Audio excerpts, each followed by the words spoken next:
بسم اللہ الرحمن الرحیم۔ السلام علیکم۔ حجاب قسط نمبر 7۔ صبح جیسے ہی ثانیہ اور تحریم کالج کے لیے نکلی، صباحت حجاب کو لے کر پیر سبحان شاہ کے پاس چلی گئی۔ وہ دونوں انتہائی پرانے طرز کے گھروں کی گلی میں داخل ہو گئیں۔ ہر گھر دیکھنے میں کھنڈر معلوم ہو رہا تھا۔ ایک ایسے ہی گھر کے اوپر پیر سبحان شاہ کا نام لکھا تھا۔ وہ دونوں اندر داخل ہو گئیں۔ صحن میں زمین پر بچھی دریوں پر بہت سی عورتیں بیٹھی ہوئی تھیں۔ سامنے دیوان پر پیر سبحان شاہ بیٹھے ہوئے تھے۔ وہ دونوں جا کر اس کے سامنے بیٹھ گئیں۔ پیر سبحان شاہ نے دونوں کو دیکھا تو ان کو پاس آنے کا اشارہ کیا۔ جب دونوں دیوان کے قریب بیٹھ گئیں تو پیر سبحان شاہ نے پوچھا، کیا پریشانی ہے؟ ہم ناسمجھ لوگوں کو معاف کر دیجیے۔ اس دن قبرستان میں ہم آپ کی بات نہیں سمجھ پائے۔ آپ ہمیں ازحاد کی حقیقت بتا دیتے۔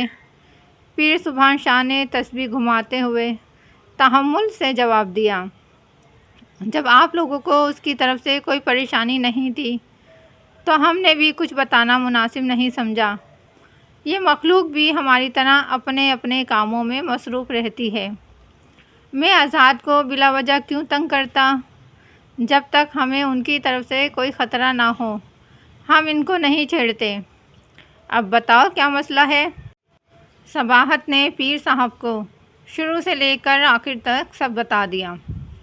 حجاب خاموشی سے سر جھکائے بیٹھی رہی۔ اچھا تو یہ معاملہ ہے۔ پیر صاحب نے گہری نظروں سے حجاب کو دیکھا۔ ادھر آؤ بیٹی میرے پاس۔ حجاب پیر صاحب کے قریب بیٹھ گئی۔ پیر سبحان نے اس کی آنکھیں دیکھیں، اس کی زبان اور ناخن کی رنگت دیکھی، پھر حجاب سے کہا، جاؤ اپنی جگہ پر بیٹھ جاؤ۔ حجاب اٹھ کر صباحت کے پاس بیٹھ گئی۔ پیر سبحان شاہ کچھ دیر تک آنکھیں بند کر کے بیٹھے رہے۔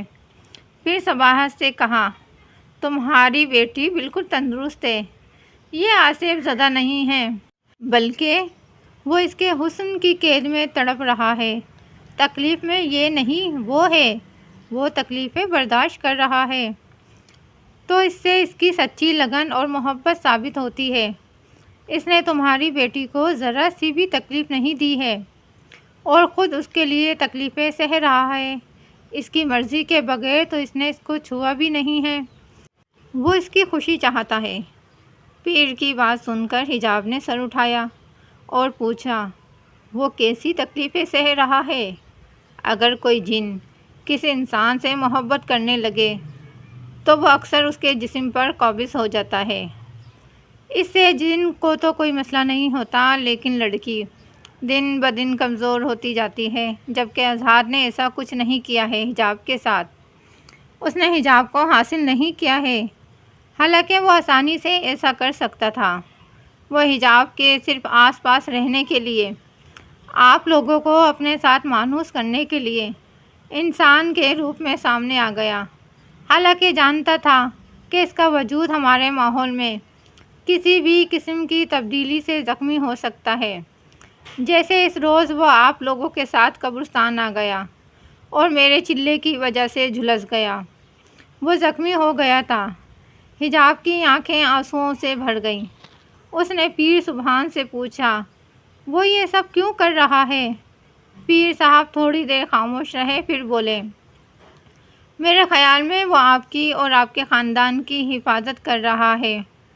وہ برا نہیں ہے، وہ آپ۔ صباحت نے روتے ہوئے پیر سبحان شاہ کی بات کاٹی، معاف کیجیے، ہم کمزور انسان ہیں، آپ جیسا حوصلہ نہیں ہے ہمارے اندر۔ میں جنات سے رشتے نہیں جوڑ سکتی۔ تو کیا چاہتی ہیں؟ پیر صاحب نے پوچھا۔ میں چاہتی ہوں کہ آپ اسے حجاب کی زندگی سے دور کر دیں، بس اسے ہماری زندگی سے دور کر دیں۔ ہم اس سے چھٹکارا چاہتے ہیں۔ پیر سبحان شاہ نے ٹھنڈی آہ بھری، وہ برا نہیں ہے، آپ چاہیں تو وہ حجاب کے حق میں بہت اچھا ثابت ہو سکتا ہے۔ نہیں پیر صاحب، نہیں، اللہ کے واسطے ہمیں بچا لو اس سے۔ مجھے وہ کسی صورت اپنی بیٹی کے نزدیک نہیں چاہیے۔ ٹھیک ہے، میں کل تمہارے گھر آؤں گا، پھر وہ ہمیشہ کے لیے آپ لوگوں کی زندگی سے نکل جائے گا۔ یا تو اپنی رضامندی سے چلا جائے گا ورنہ جل کر مر جائے گا۔ اگر وہ حجاب کو چھوڑنے پر راضی نہ ہوا تو مجھے مجبوراً اسے جلانا ہوگا۔ حجاب نے تڑپ کر پیر صاحب کو دیکھا۔ اس کے دل پر جیسے گھونسا لگا، آنکھیں بھر آئیں۔ اگلے روز حجاب سارا دن گمسم رہی۔ اس کے دل کا بوجھ مزید بڑھ گیا تھا۔ اسے پیر سبحان شاہ کا گھر آنا پسند نہیں تھا۔ وہ دعا کرتی رہی کہ کاش وہ نہ آئے۔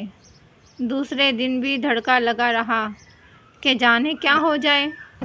نظر اضحاد کے کمرے کی طرف اٹھ جاتی اور دل شدت سے اسے دیکھنے کی آرزو کرتا۔ اسی دن رات کے وقت پیر سبحان شاہ ان کے گھر آئے۔ ان کے ساتھ 2 مرید بھی تھے۔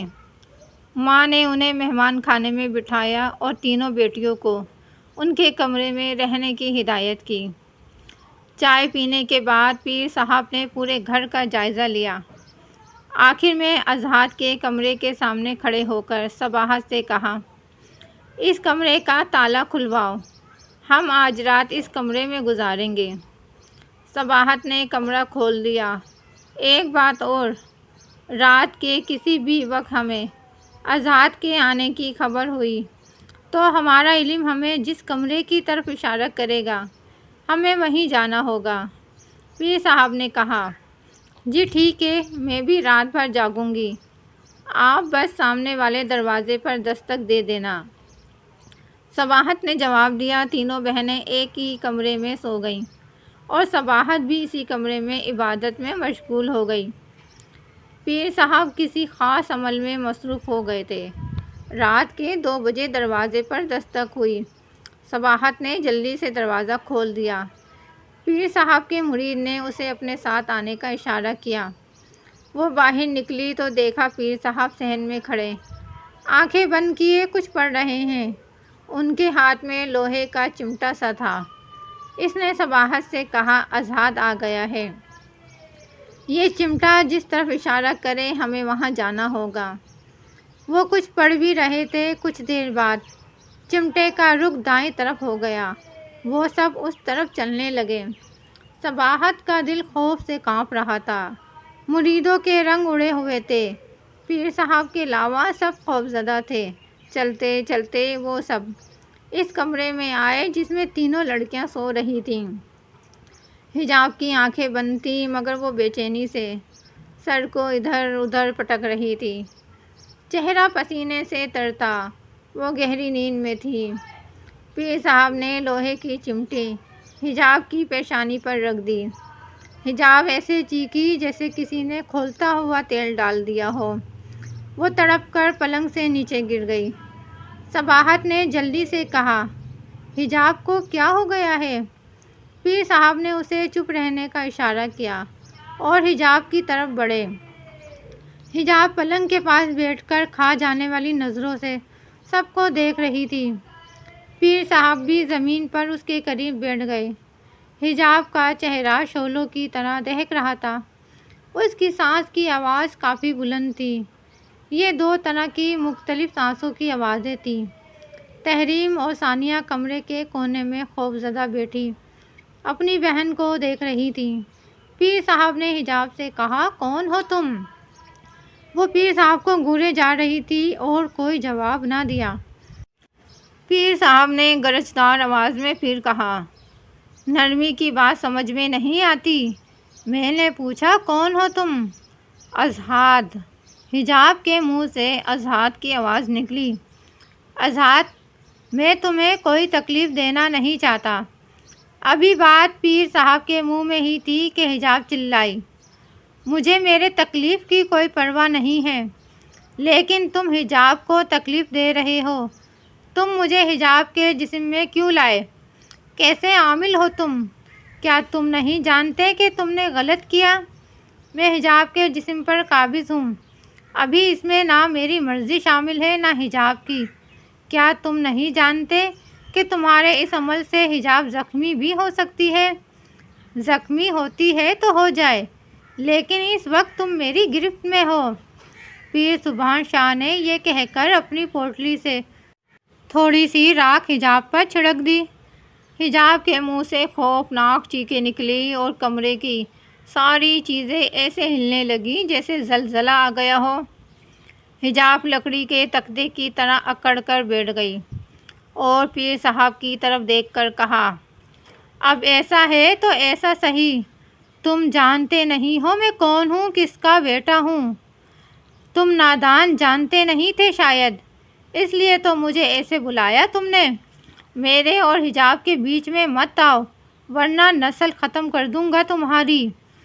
تمہیں میری طاقت کا اندازہ نہیں ہے، میں تو اپنے عشق میں فقیر بنا ہوا ہوں۔ اب وقت آ گیا ہے کہ تمہیں تھوڑا سا اندازہ ہو جائے۔ حجاب نے پیر صاحب کی طرف انگلی اٹھا کر اشارہ کیا۔ پیر صاحب روئی بھرے گدھے کی طرح ہوا میں اچھل کر چھت سے ٹکرائے اور زمین پر دھڑام سے گرے تو اس کی چیخیں نکل گئیں۔ وہ ایک بار پھر ہوا میں اٹھے اور دیواروں سے رگڑ کھاتے ہوئے چھت تک گئے اور پھر سے زمین پر آ رہے۔ اس دفعہ وہ بے ہوش ہو گئے۔ مرید اس کو اٹھا کر ہاسپٹل لے گئے۔ حجاب زمین سے اٹھی اور پلنگ پر سو گئی۔ کچھ دیر بعد آنکھیں کھولی تو بالکل ٹھیک ٹھاک تھی۔ حجاب کے نارمل رویے کو دیکھ کر صباحت نے یہی سمجھا کہ آزاد ہمیشہ کے لیے چلا گیا ہے۔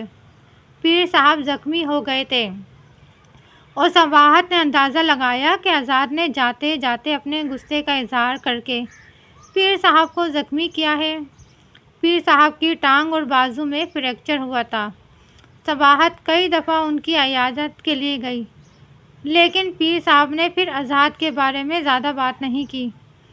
اس نے صرف اتنا کہا، نماز قرآن باقاعدگی سے پڑھا کرو، سب کوئی شیطانی طاقت تمہیں تنگ نہیں کرے گی۔ نیک انسان ہو یا نیک جن، لوگوں کو تنگ نہیں کرتے، ان سے خوفزدہ نہیں ہونا چاہیے۔ حجاب معمول کے مطابق اسکول جانے لگی تھی۔ اس دن بھی اسے پرنسپل صاحبہ نے آفس بلا کر خوشخبری دی کہ اس کی ترقی ہو گئی ہے، اب وہ وائس پرنسپل بن گئی ہے، مگر اس کے ساتھ ہی اس کے ٹرانسفر کی خبر بھی سنا دی۔ تنخواہ اچھی بھلی بڑھ گئی تھی، مگر ٹرانسفر کی خبر سن کر وہ پریشان ہو گئی۔ پرنسپل صاحبہ نے اسے تسلی دی، حجاب آپ کوئی کرائے کا گھر لے کر اپنی فیملی کے ساتھ رہ سکتی ہیں یا پھر ہاسٹل میں بھی رہ سکتی ہیں، اس میں اتنا پریشان ہونے والی کوئی بات نہیں۔ حجاب سوچوں میں ڈوبی آفس سے باہر آئی۔ شام کو حجاب نے گھر میں اپنی ترقی اور ٹرانسفر کی بات بتائی۔ ثانیہ اور تحریم تو مارے خوشی کے جھوم اٹھی۔ تحریم نے مسکراتے ہوئے کہا، شکر ہے، اب چھوٹی چھوٹی چیزوں کے لیے ترسنا نہیں پڑے گا، میں تو گولڈ کا سیٹ لوں گی۔ ثانیہ نے کہا۔ صباحت نے دکھ سے دونوں کو دیکھا اور کہا، تم دونوں کیا پاگل ہو گئی ہو؟ یہ خیال نہیں ہے کہ وہ ہم سے کتنا دور چلی جائے گی؟ کوئی ضرورت نہیں ہے ہمیں ایسے پیسوں کی۔ حجاب نے ماں کو گلے لگایا اور کہا، ماں ہمیں ثانیہ کی شادی بھی تو کرنی ہے، لیکن کوئی لیکن نہیں، بس آپ کی دعائیں۔ حجاب نے اس کی بات کاٹی۔ کچھ دنوں بعد اپنے مختصر سے سامان کے ساتھ وہ ہاسٹل شفٹ ہو گئی۔ 3 مہینے بہت اداس گزرے، نئی جگہ، نئے لوگ، سب کی بے حد یاد آتی۔ اکثر رات کو چپکے چپکے رو لیتی، مگر جب پہلی تاریخ کو تنخواہ گھر جاتی اور سب کی خوشیوں بھری آوازیں سنتی تو خود کو تسلی دیتی۔ حجاب کی زندگی سے رنگوں اور خوشیوں کا جیسے رشتہ ہی ٹوٹ گیا تھا۔ وہ خاموشی سے کسی مشین کی طرح اپنے کام میں لگی رہتی۔ گھر سے رابطہ بس موبائل پر تھا۔ گھر والوں سے دور جانے کے بعد وہ محسوس کرنے لگی کہ صرف ماں ہی تھی جو اس کا خیال رکھتی، روزانہ کال کرتی۔ تحریم اور ثانیہ بس کبھی کبھار رابطہ کر لیتی۔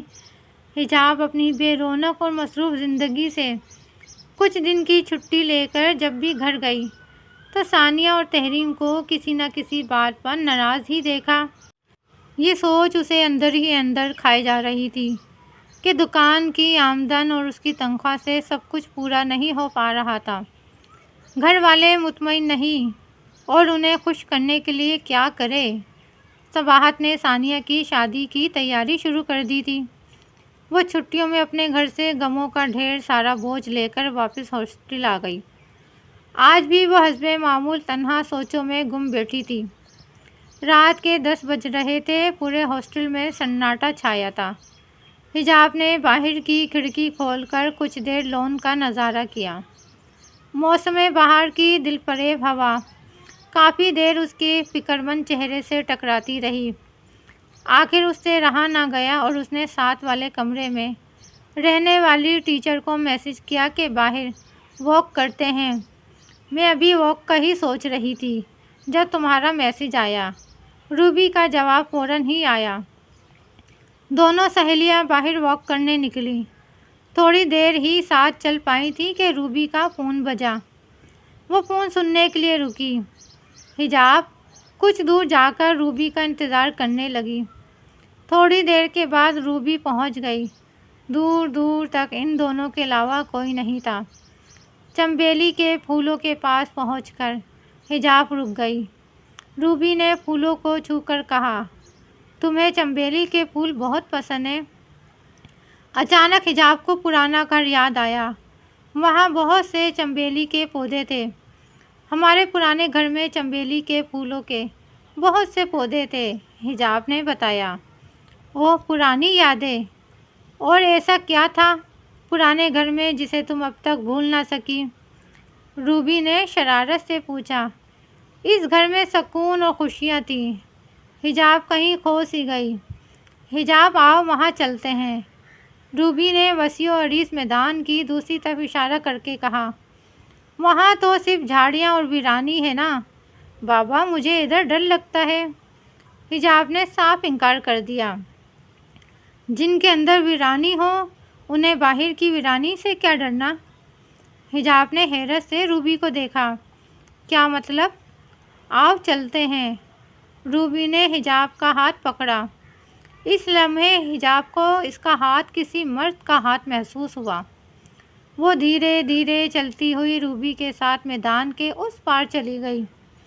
راستے میں حجاب جھاڑیوں سے بچتی بچاتی چھوٹی چھوٹی چیخیں مارتی رہی۔ اس کا دوپٹہ کسی کانٹے سے اٹک گیا۔ اس نے دوپٹہ کانٹوں سے نکالتے ہوئے کہا، بس روبی، یہیں رکتے ہیں اور آگے نہیں جاتے۔ اور یہ تمہیں جھاڑیاں اور میدان کب سے اچھے لگنے لگے؟ دل ویران ہو جائے تو کوئی رنگینی اچھی نہیں لگتی پھر۔ اپنا ہاتھ دو حجاب، آج ہم نئی جگہوں کی سیر کریں گے، روبی نے آہستہ سے کہا۔ حجاب نے روبی کا ہاتھ پکڑا۔ چند لمحوں کے لیے جیسے وہ سو سی گئی۔ اس کے پیروں سے زمین نکل گئی اور اس نے خود کو فضاؤں میں محسوس کیا۔ کسی نے اس کا ہاتھ تھاما ہوا تھا۔ کچھ نظر نہیں آ رہا تھا۔ اس نے چیخنا چاہا لیکن اس کی آواز نہ نکلی۔ پھر اچانک اس کے پیروں تلے زمین آ گئی۔